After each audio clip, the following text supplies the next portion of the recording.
Hey guys, Canadian Pacific Studios here. Back again with another video, second for today actually. I thought I'd make this video, it's kind of important, kind of nice to me, mind my Godzilla cat in the background, but I'm making a video on these two trains. One which I currently got running, and the other one which, well, I guess I also currently got running for a Christmas tree, as you saw on the challenge. That's probably the first time I've put it on this channel in about 2 years. And the video earlier today where it went in the snow, because being famous is fun. If you follow SMT, you'll get that, but...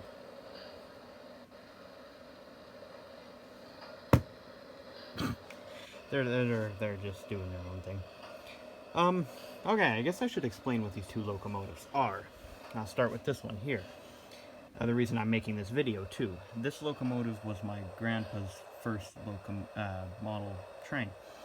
He never really got into the hobby, I don't believe, but he got it when he lived in Surrey or Sarita River, one of the two. He got it when he was 6 years old in 1954, and I don't remember the story exactly, but he sold the track. He had to sell the track, but he kept the locomotive and the transformer, which is nice. The locomotive is made by Marx, standard for the time, I guess, and well, up until a couple days ago, it didn't run, but as I'll show you now, it runs pretty good. I'll get my fingers out of the camera there. Goes a lot faster than this, too. That's the end of the track, so I can't really go any further.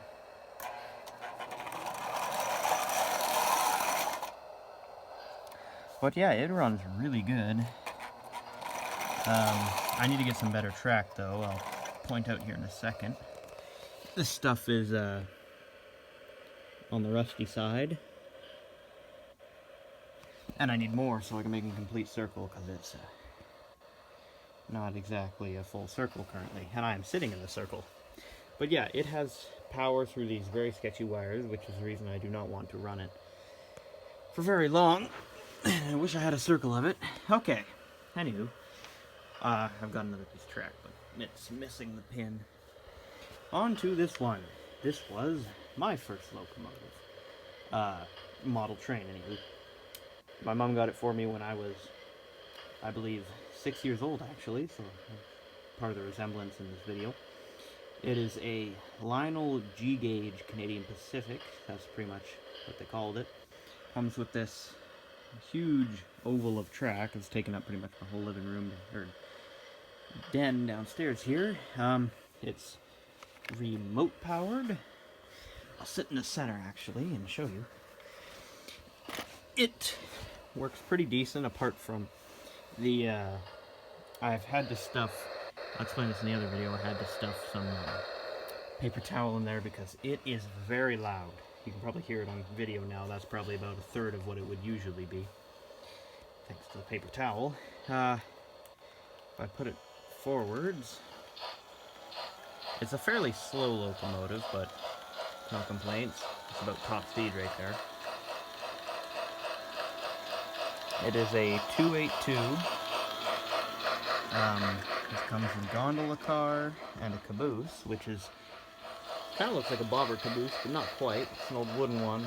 It's two truck.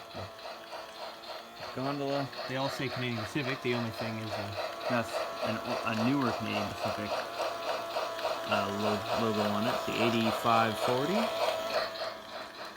It does make sound effects. You can make it whistle.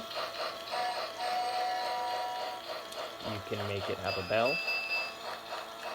And it also goes in reverse, but I just switched it off. It takes a very long time to slow down. Realistic, I guess. No complaints about this. I've had it running on the same batteries for probably 6 years now. I'll get to that in a bit, but it has a lot of batteries.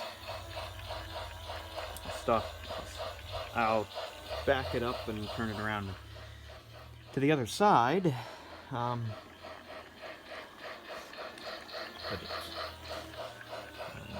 nothing. Also, sorry for the very crappy video at the first SMT Christmas Challenge at the Alberni Pacific Railway. I took my phone, or I left my phone case on, and I recorded upright, so both the audio and the video looked like it was filmed on a potato. At least I got the video done. I didn't really want to redo it. I just went back there this week and did some stuff. It was good. I was going to record it, and I was going to actually bring my camera, because I've got a fancy Nikon camera with a tripod. Well, fancy to me anyway. But it's a Nikon Coolpix W100. I've had it for probably almost a year now. Yeah, probably around Christmas time last year. And it, the battery died on it, like died. It's won't even turn on now. So that sucks. Apparently it's quite common with them though. So I'll probably be ordering a battery. I kind of need it to film stuff too. Everyone says that this iPhone camera is good enough, but I'd rather have a real camera with a tripod. I don't have a tripod for a phone. But, yeah, anyway. Rambling on, I guess. I was going to show you the battery pack. Also, well, before I do that, the remote, so you need to turn it on. To turn it on, you need the side switch in between the tender, because the tender houses the batteries. You plug that right into that hole, which has a gold lining on it. I don't know if you can see it, but after that, it will sit there without making noise and will not run until you press a hidden button. And this hidden button is right there. If I can press it. Doesn't do anything while it's running, but that's what turns it on. Once you've done that, it'll run. Now to the tender. So to get it open, you just you have to pull that back and just lift this up. And there's your batteries. All 6 of them. They're all, I believe, C batteries. Yeah, they're C batteries. These right there. These ones have been there for 6 years, like I said. Runs fine with them. So I think it's overkill for it, honestly. Probably run on AA, but happy with it. This set also came with a some boxes, two or three boxes that would go in that gondola, but I have lost them. I don't know where they are. Kind of sucks, but oh well. And I should mention the track it runs on, Lionel G gauge. This stuff is kind of expensive, but I plan on getting some more and running it in the garden. Also the headlight flickers. Running it out on the pool deck, I guess, which is where you saw it in the snow today. It snowed for the first time this year down in southern British Columbia. Also, the track is wet, and the locomotive is wet, and the caboose is wet, and the gondola is wet. Everything's wet because I just let it dry and finished filming that other video a couple hours ago. So I tried to let it dry, but it was too cold outside, and everything froze to it. So now it's inside and drying inside, which is better than nothing, I guess. Anywho, this is G gauge, so I believe it's G scale. It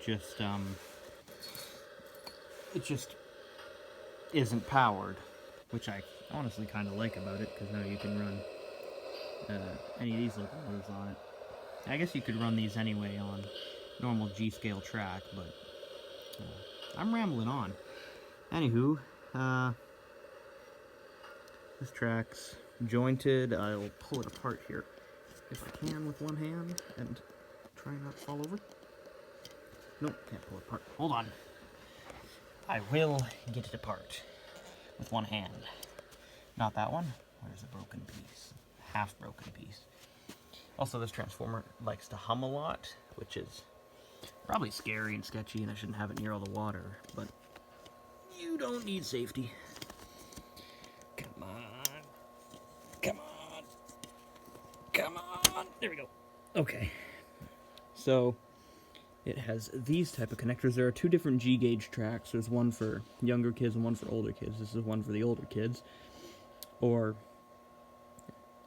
not play trains, because this one's somewhat realistic, I'd like to think anyway. It's got these 2 pins and that. Whoops, didn't even do that. And it's the same on the other side, just reversed. And, yeah, I guess that's pretty much it. So, I was going to mention also a thing about this 3-rail stuff. This one only runs on 3-rail. I guess I can focus. Focus. Why is it not focusing? I don't know, but... Oh, there it goes. This is a very bare bones thing. It also has a headlight, but it's so old you actually have to screw a bulb in, a fairly large bulb, for it to turn on and for it to work. And it lights up the whole locomotive, underglow and everything. It's like JDM race cars with underglow. Hondas.